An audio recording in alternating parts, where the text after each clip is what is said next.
I'm literally always happy to see more indie devs releasing games based off of series that they love, especially when those games are turn-based strategy RPGs, and today, a new demo for just such a title has dropped. My name is Tom, otherwise known as Titanium Legman, and welcome back to the channel. Hello everyone, if you enjoy what I do, including my coverage of new and upcoming turn-based strategy RPGs, especially indie ones, a like on this video and a subscription to the channel would be very much appreciated. Thank you so much. So what is the game that we are talking about today? That game is Grey Heritage Noble Duty, the second title in the Grey Heritage series from developer B-Train Studio, who I would say is a friend of the channel, hangs out around here quite often. Some of y'all might have seen him popping up in chat during my live streams, and overall, seems like a really cool guy. We even covered a video of his a little while back, giving some indie insights into why people may like or dislike a game based off of his experience that I thought was a very interesting watch. And if you're interested in seeing some more of his stuff and checking out his games, I have links to his YouTube channel and his Steam page in the description down below. Now, Grey Heritage. I've not played the first game. I did not actually realize until fairly recently that Grey Heritage Faded Vision was out. I had first started seeing things about B-Train's stuff on Twitter semi-recently through the indie spaces there. So while it's a little bit of a shame that I haven't had the chance to play the first game yet, it may actually be appropriate as Noble Duty actually serves as a prequel to that game. If you're familiar with the Fire Emblem 6 to Fire Emblem 7 procedure, it's basically the same thing as that. And that should not be the only thing that's familiar here. If you've played any of the old school Super Nintendo GBA style Fire Emblem games, you are going to have an immediate hit of nostalgia the second you boot up Noble Duty. I was fortunate enough to get early access to the demo a couple of weeks ago before it went live on Steam, which again is happening today if you're watching this at time of release. And I got my chance to play around with it, experiment with things, do a little bit of bug testing, give some feedback to B-Train. And overall, I very much enjoyed my time, with one caveat that we're going to talk about at the end. If you're at all interested in checking this title out based just on what you've seen and heard thus far, I do recommend that you go play the demo and then come back to the video for my thoughts. But if you want to get my full insights into what's on offer here before you go and check it out for yourself, fair enough, please watch on. The first thing that I noticed as soon as I booted up Grey Heritage Noble Duty was just how nice the menus felt. It very much harkened back to that classic era of sprite-based, turn-based strategy RPG that I absolutely adore. All of the clicking sound effects were nice. Everything looks and feels very classic, very nostalgic, simple but stylized, so not too in the way, but still nice to look at. I was immediately struck by how much I liked all of the character art, whether it be the actual very anime-esque character portraits or, again, the more classic Super Nintendo GBA-style Fire Emblem portraits for generic enemies look awesome. And all of the sprite animations have been a ton of fun as well. And yeah, you're not looking at something that's as full-fleshed and bombastic as something like Fire Emblem Engage, of course, but you know, this is a small solo dev with a team of contractors and other people that he works with, so I really can't expect anything beyond what we've got, and what we've got is really nice. I really enjoy it. It's a fun game to see in motion, and it's a fun game to control as well. When you start a new game, you're given a couple of options. Veteran, which is what I played on, as described. It is for people who are familiar with turn-based strategy RPGs. And then you have a more beginner-friendly mode where you get more XP, your characters have higher stats, etc.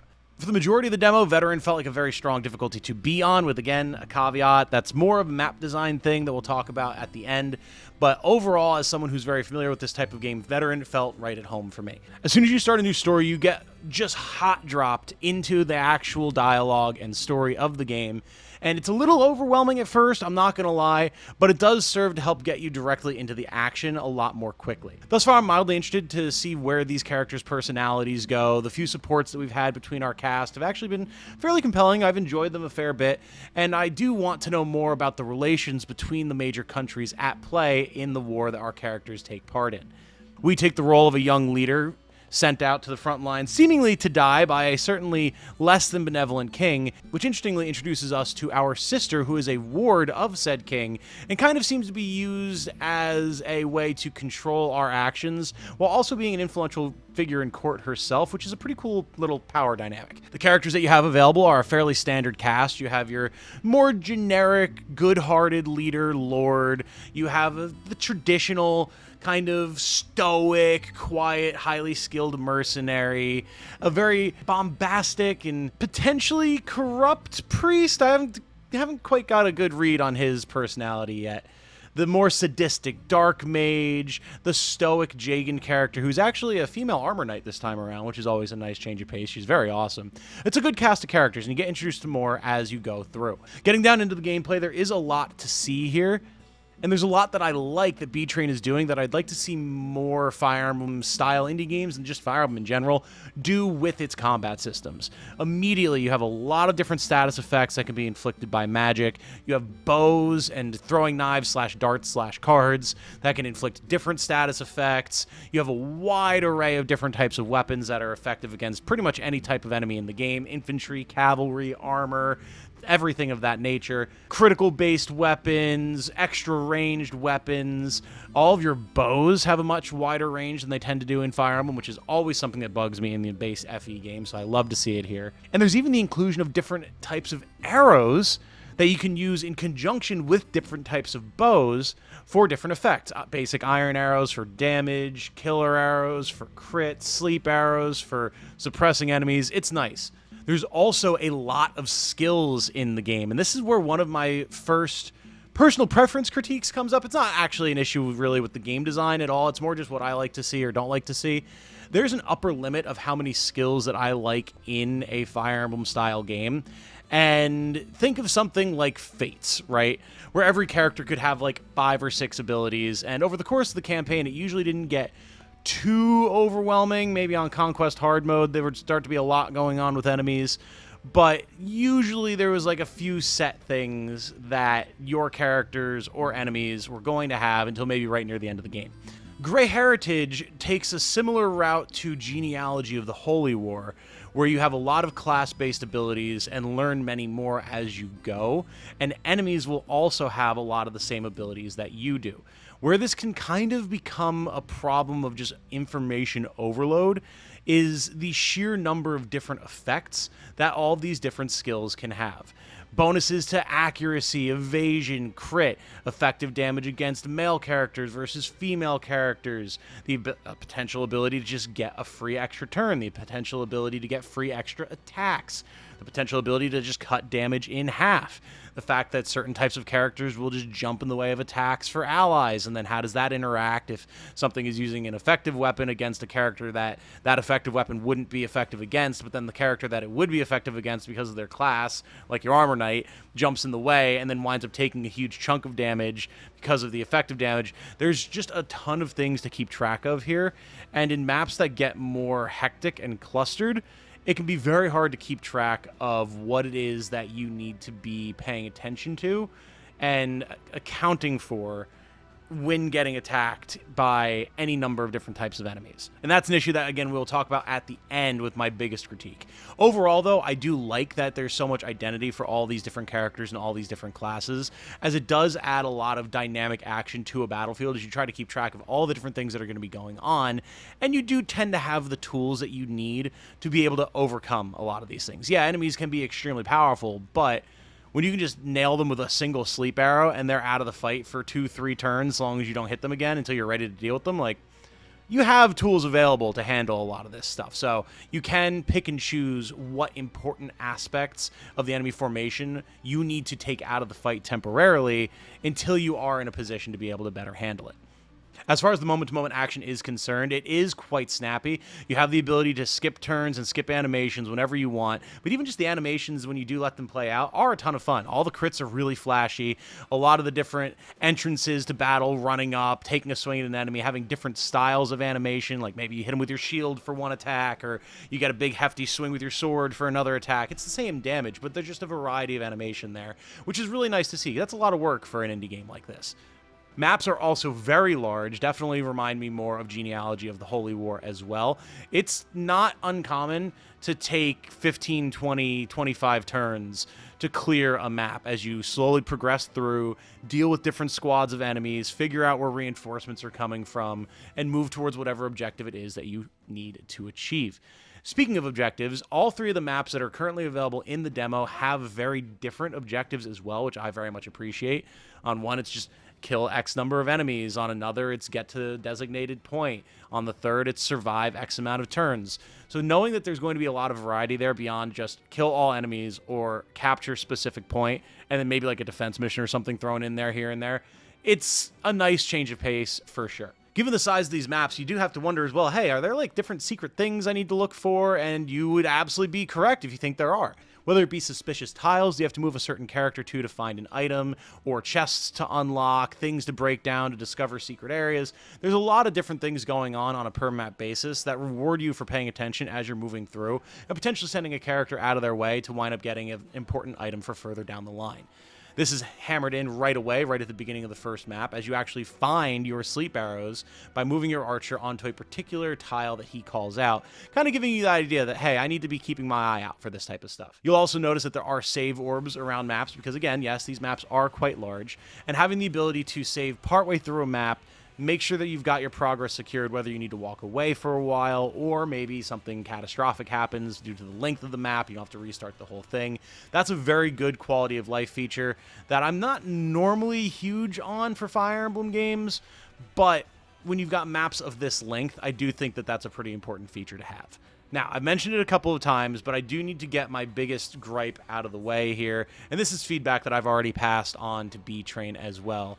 But there is a lot of potential here for sheer overwhelming reliance on RNG and an almost insurmountable amount of information coming your way due to the map design of Chapter 3. I need to be completely upfront. At time of recording this, I have not completed Chapter 3 of Grey Heritage Noble Duties demo on veteran difficulty. And the reason is because there is so much stuff that is thrown at you as you're progressing through this mission. The general structure is you are trying to escape a massive enemy force by fleeing through caves.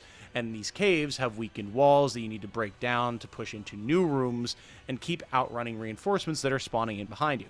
These reinforcements are very scary, they have very high stats, very good abilities, and oftentimes weaponry that will absolutely shred anything that you try to send against them.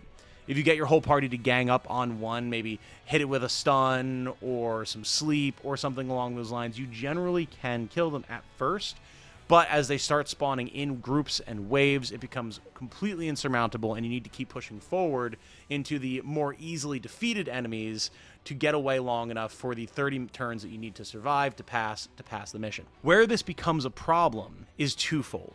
First, you wind up encountering a number of ranged mages with either status down staves that hit extremely hard.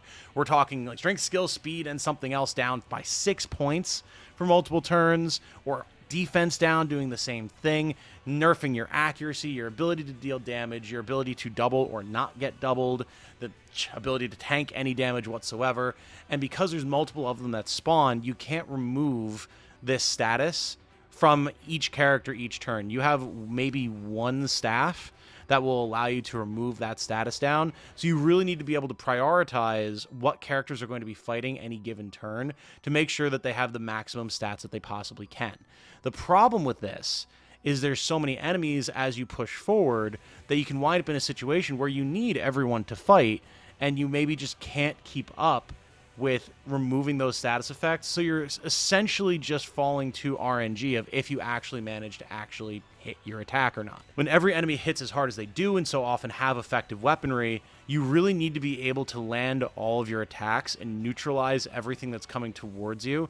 And any little crack in your plan could spell disaster and lose you a very important character without whom you won't be able to keep your momentum up and be able to keep fleeing further into the cave. This is important because while there's nothing like permadeath in Grey Heritage, there is the fact that everyone needs to be firing on all cylinders to be able to progress through a mission when you're on veteran difficulty. So if someone goes down, you are down a fifth, a sixth of your combat force, and that is a huge loss when this type of mission is already so difficult. The second major problem is some of the enemies that spawn with reinforcements have the ability to randomly get a second turn when they move forward based on their luck stat.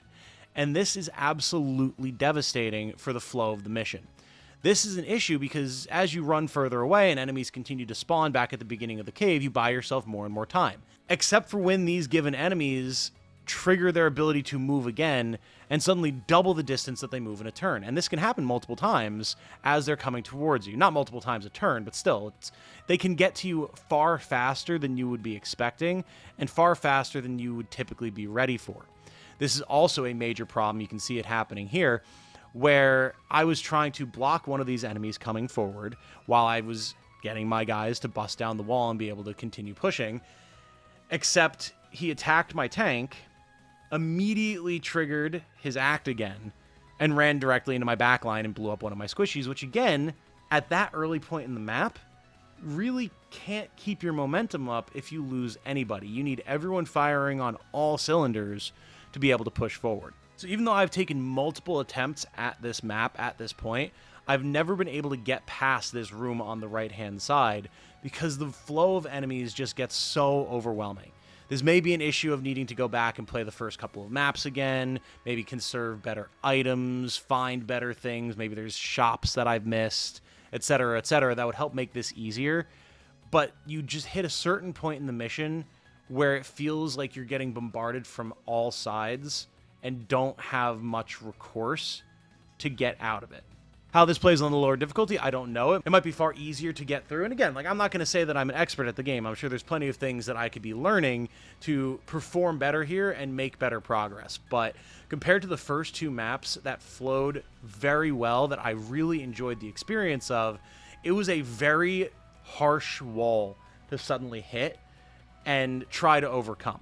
That said, of course, I fully encourage you all, if you're at all interested in the title, to go and check out the demo for yourself. It is only on Steam for our PC fans out there, so check that out. And let me know what you think. Am I just bad? Do I just have terrible luck? Both things are entirely possible, so I'd love to hear what you have to think about it. And I'm excited to see how this mission and other missions shape up once the entire game is released, because I'm absolutely going to be checking it out, and I'm absolutely going to be playing the whole thing when it comes out. Again, negativity about this one aspect of this one mission aside, which can absolutely be tweaked, tuned, adjusted as needed, stat bars moved up and down, it's not that hard. I like everything that's going on here, and I can't wait to see what the rest of the game that B-Train has put together here has to offer once it releases. Once again, you can find links to B-Train's YouTube channel where he discusses the game dev process, and his Steam page with links to both the first Grey Heritage, Fated Vision, and the demo for the second Grey Heritage, Noble Duty.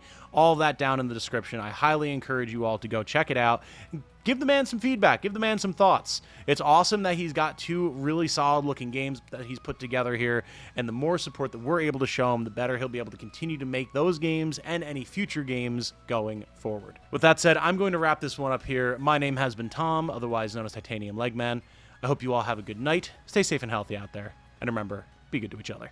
Bye now.